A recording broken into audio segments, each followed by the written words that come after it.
अध्यक्ष महोदय, मी आपल्या मार्फत अतिशय गंभीर आणि संवेदनशील विषयाकडे सभागृहाचं आदरणीय मुख्यमंत्र्यांचं आणि उपमुख्यमंत्र्यांचं चला बसा.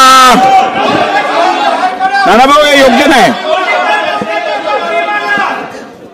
चला तुपे साहेब. अध्यक्ष महोदय, अध्यक्ष महोदय, गुरु शिष्याच्या नात्याला काळीमा फासला जाईल असं कृत्य या महाराष्ट्रामध्ये घडलंय. गुरु आणि शिष्याच्या नात्यावरचा विश्वास संपून जाईल अशा प्रकारचं कृत्य बीडमध्ये घडलेलं आहे. आणि हे बीडमधलं कृत्य घडत असताना अध्यक्ष महोदय, याच्यामध्ये जे दोन आरोपी आहेत त्यापैकी श्री पवार आणि खटावकर या दोघांना अटकही झालेली आहे. दोघांच्या विरोधात पॉस्कोचा गुन्हा सुद्धा नोंदला गेलेला आहे. परंतु या प्रकरणाची सखोल चौकशी व्हावी. महाराष्ट्राच्या मनामध्ये संभ्रम आहे. महाराष्ट्राच्या मनामध्ये मोठा संभ्रम आहे.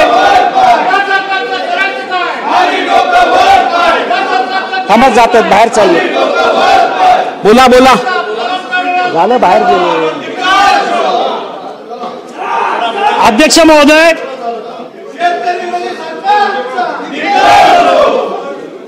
अध्यक्ष महोदय, अतिशय गंभीर आणि संवेदनशील विषयाकडे मी आपल्या मार्फत सभागृहाचं लक्ष वेधू इच्छितो. गुरु शिष्याच्या नात्याला काळीमा फासला जाईल अशा प्रकारची घटना महाराष्ट्रामध्ये बीड जिल्ह्यामध्ये घडलेली आहे. गुरु आणि शिष्यावरचा एकमेकाचा विश्वास संपून जाईल अशा प्रकारची या नात्याला अतिशय बाधा आणणारं कृत्य काही लोकांकडून घडलेलं आहे. पवार आणि खटावकर या दोघा नराधामांकडून एका अल्पवयीन मुलीच्या लैंगिक शोषणाचा प्रकार बीड जिल्ह्यामध्ये घडलेला आहे. त्यांच्यावरती कारवाई पण झालेली आहे. त्यांच्यावर पॉस्को अंतर्गत गुन्हाही दाखल केलेला आहे.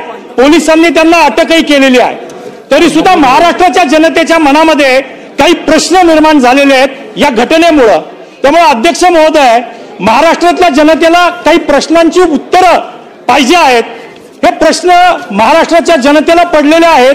त्याच्यामध्ये सगळ्यात पहिल्यांदा की एवढा गंभीर गुन्हा घडलाय पण आमच्या पोलीस अधिकाऱ्यांनी तत्परतेने कारवाई केली, पण पॉस्को सारखा कायदा केवळ 3 दिवसाचीच पीसी का मागितली?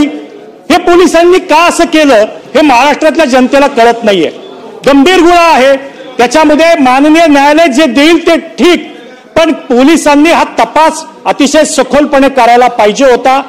असं काही घडलंय का की त्या दोघांच्या मागे, आरोपींच्या मागे कुणाचा वरदहस्त आहे, राजकीय वरदहस्त आहे? कारण ज्या बातम्या सगळ्या मीडियामधून येत आहेत त्यामुळे महाराष्ट्राच्या जनतेला असं वाटतंय की कुणीतरी गब्बर असे राजकारणी या दोघांच्या मागे उभे आहेत का, ज्याच्यामुळे 3च दिवसाची पीसीआर मागितली गेली. तर हे सुद्धा सगळ्या महाराष्ट्राच्या जनतेच्या मनातला संभ्रम दूर झाला पाहिजे.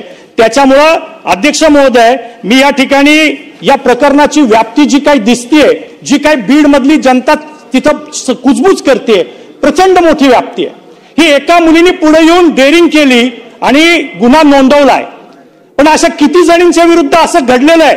या दोघा नराधामांनी अजून किती मुलींना या पद्धतीनं त्याच्याबरोबर हे कृत्य केलेलं आहे याची माहिती समोर आली पाहिजे. त्यामुळे अध्यक्ष महोदय, आपल्या मार्फत मी माननीय मुख्यमंत्री महोदयांना विचारू इच्छितो की बाबा या प्रकरणाची सखोल अशी चौकशी आपण करणार का?